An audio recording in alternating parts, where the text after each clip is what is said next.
우리가 사회생활하면서 상대방에게 겸손하게 한마디 했는데 그것이 역효과가 되어 남들에게 무시당한 적 없으신가요?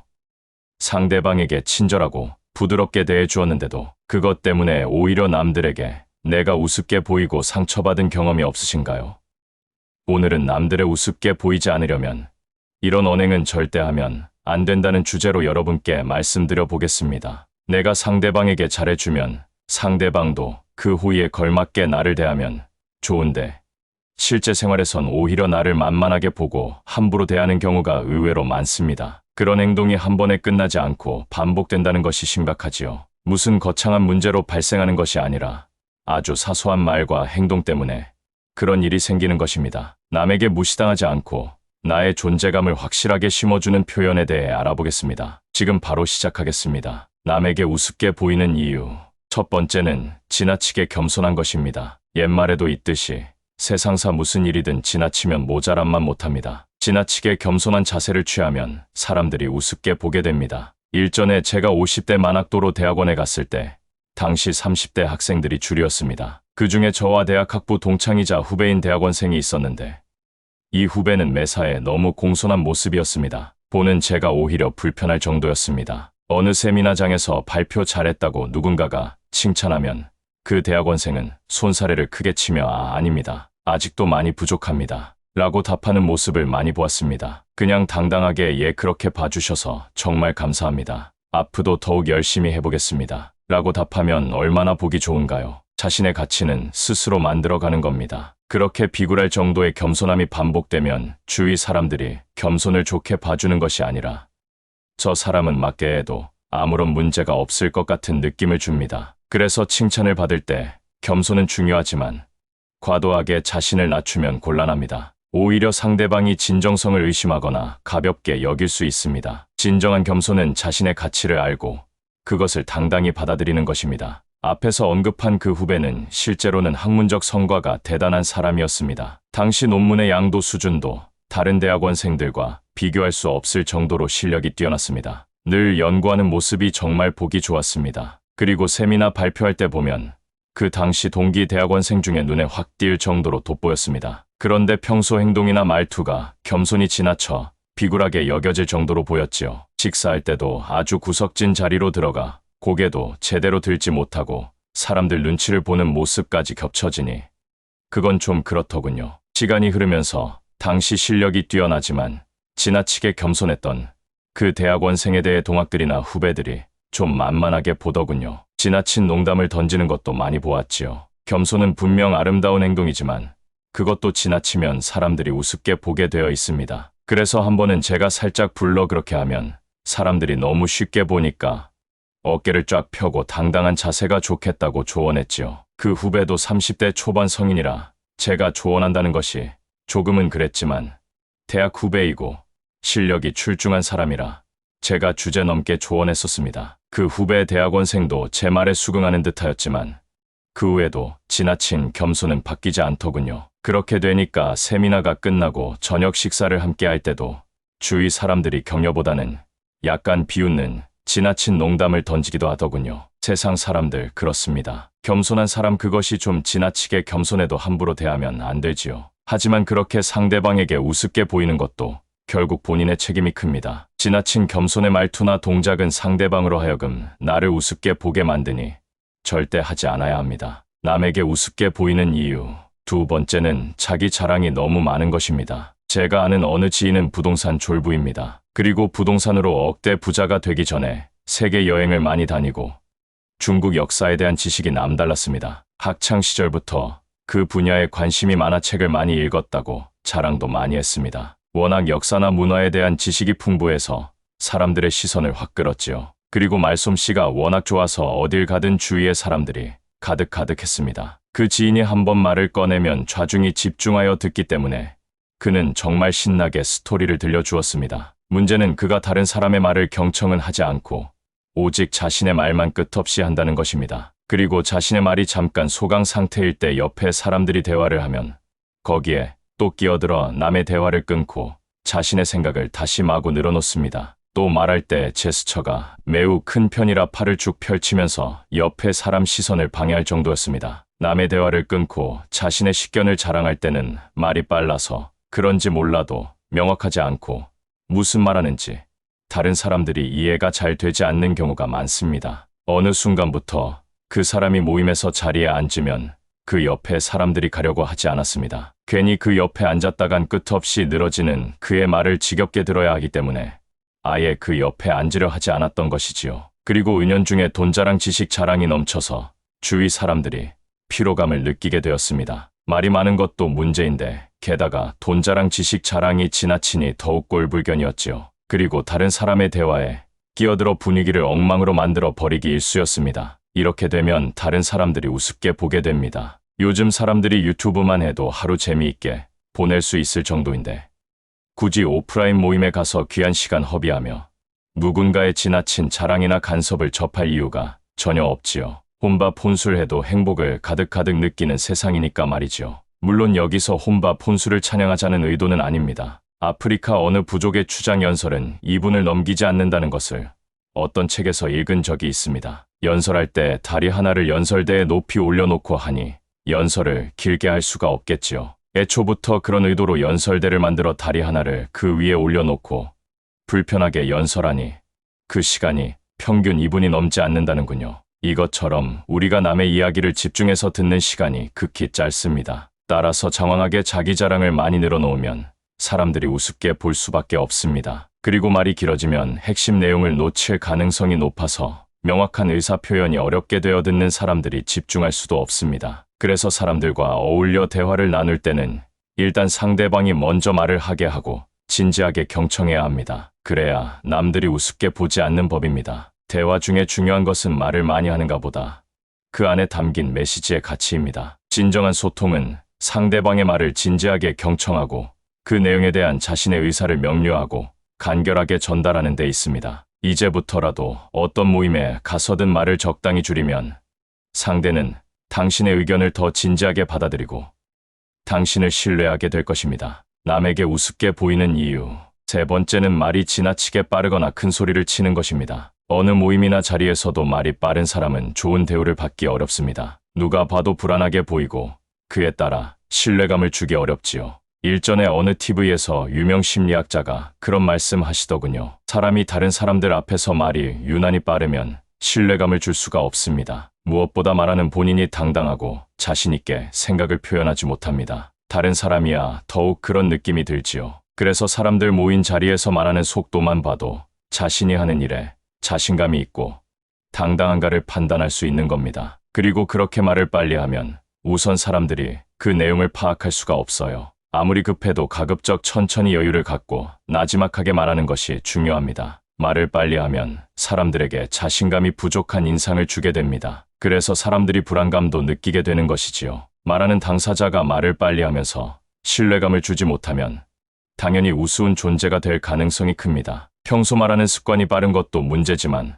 보통 흥분하거나 화가 났을 때 말이 급격하게 빨라집니다. 그래서 말을 빨리 하면 스스로 감정을 제대로 통제하지 못하는 사람으로 인식되기 쉽습니다. 그래서 가급적 차분하고 천천히 그리고 명료하면서도 간결하게 자신의 의사를 표현해야 권위가 생기고 말에도 힘이 실립니다. 저 사람은 쉽게 흥분하고 감정을 제대로 통제하지 못해서 말이 진짜 빠른 것 같아 라고 한번 인식되어 버리면 그 이미지를 바꾸는 것이 절대 쉽지 않습니다. 직장 생활 중에 중요한 사업 프로젝트 보고회에서 발표할 때 진짜 말을 천천히 해야 합니다. 혹시라도 프로젝트 보고에 집중한 나머지 목소리가 커지거나 말이 빨라질 때는 잠깐 정지하고 침묵을 지키면서 청중을 미소 띤 얼굴로 바라보는 것도 좋은 방법입니다. 침묵이 그때 정말 큰 역할을 합니다. 그래서 침묵하는 그 짧은 순간에도 스스로 내가 지금 말이 조금 빠른 것 같아. 좀 천천히 해야 돼. 라고 마인드 컨트롤하면 그 자리에 참석한 사람들에게 강한 인상을 주게 됩니다. 참 신기하게도 침묵하는 그 짧은 순간에 잠깐이라도 프로젝트 내용을 떠올리면 순식간에 정리가 되면서 더욱 안정되게 보고를 진행할 수 있습니다. 평소에 말을 천천히 하는 연습을 많이 해야 합니다. 남에게 우습게 보이는 이유.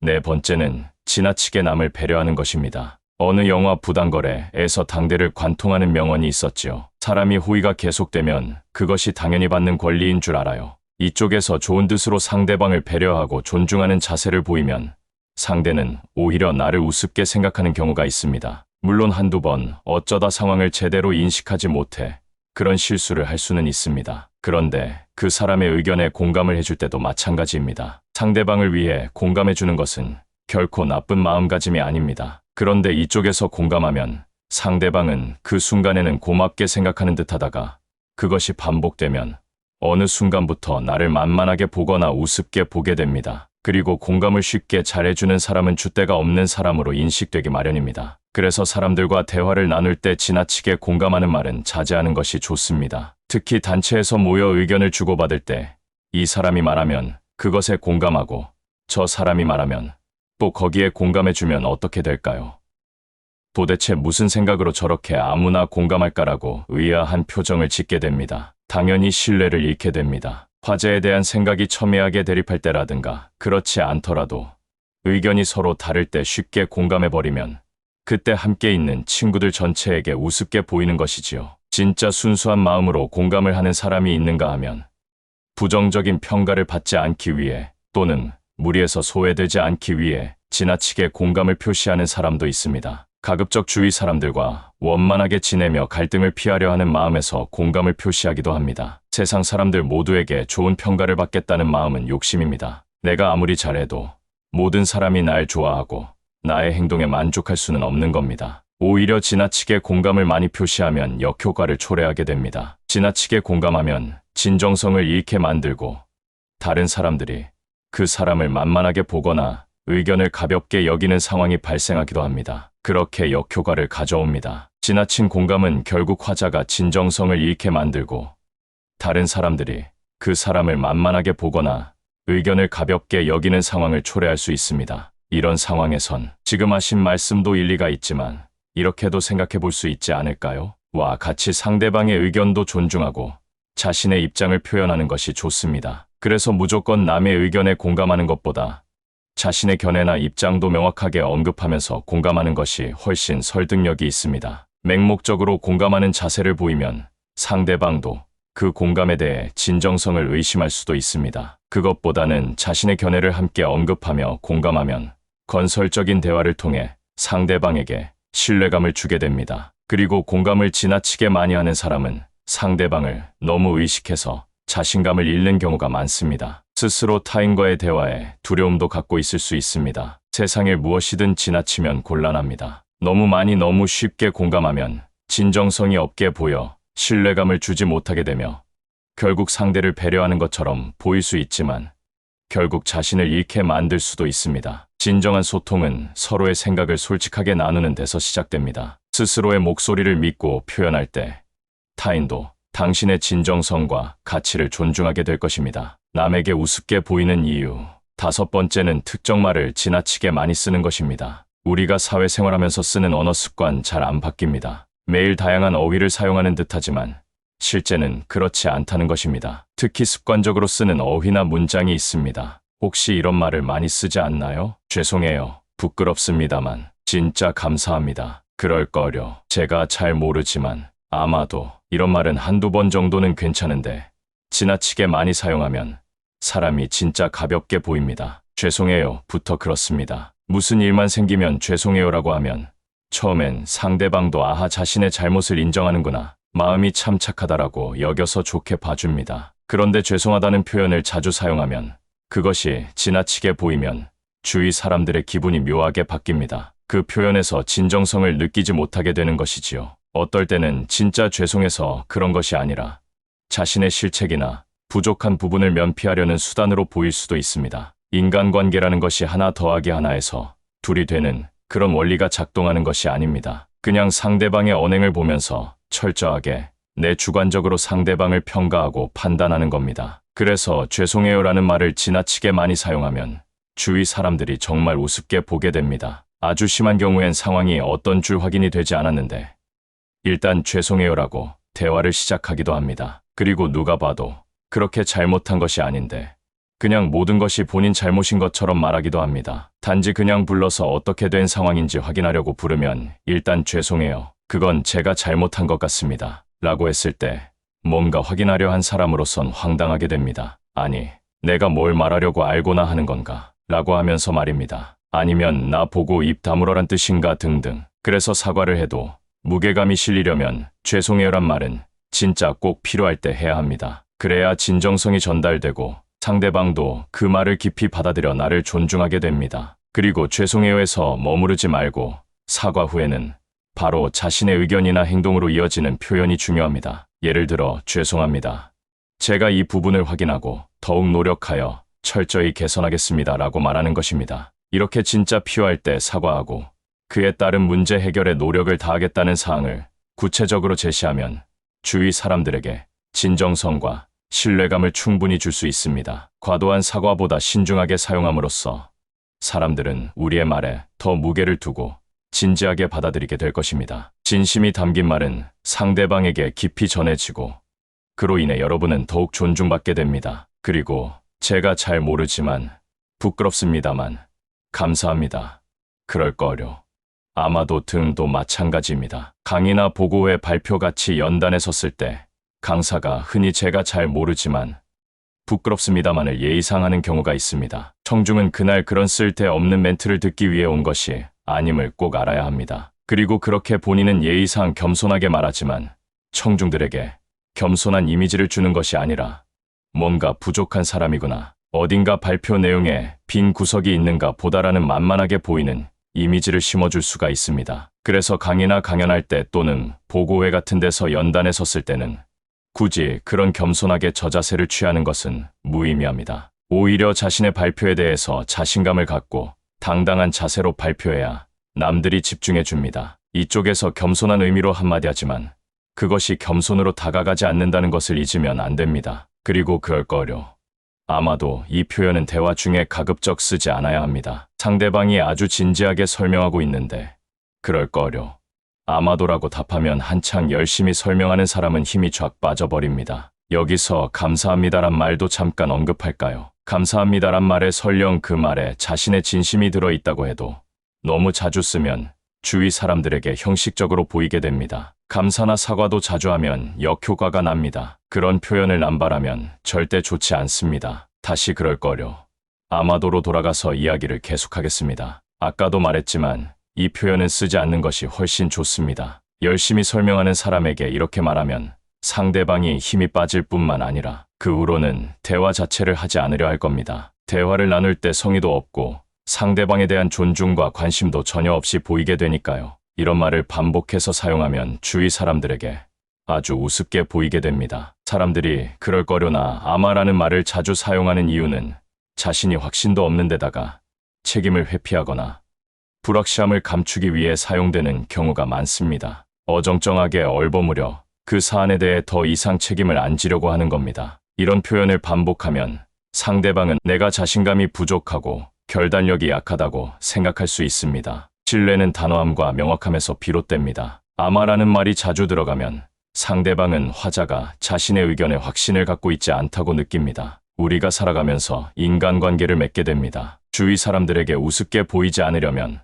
가장 먼저 자신감을 가져야 하며 진심을 담아 힘이 실리는, 그래서 상대방에게 진정성과 신뢰감을 주는 그런 표현을 써야 합니다. 굳이 우리 자신에게 도움이 되지 않게 상대방에게 우습게 보일 필요가 없는 것이지요. 나아가 자신의 평소 언행을 찬찬히 돌아보고 개선할 점을 찾는 것이 매우 중요합니다. 내 인생의 주인공은 바로 나 아닌가요? 지나치게 저자세로 너무 자주 사과하거나 감사해야 하는 것보다 절제된 표현을 꼭 필요할 때 자신의 의사를 표현해야 합니다. 다른 사람들 앞에서 당당하고 바른 자세로 자신의 생각이나 의사를 명확하게 표현하는 것이 좋겠습니다. 언제나 자신을 믿고 진정한 목소리를 표현하며 서로의 생각을 나눌 때 더 깊은 소통과 이해가 이루어질 것입니다. 이 영상이 필요한 분들께 공유해 주시고 구독과 좋아요로 저를 응원해 주세요. 여러분과의 소중한 연결이 저에게 큰 힘이 됩니다. 다음에 더 좋은 내용으로 찾아오겠습니다. 정말 감사합니다. 이상으로 철학하는 인생 필라이프의 인생 이야기였습니다.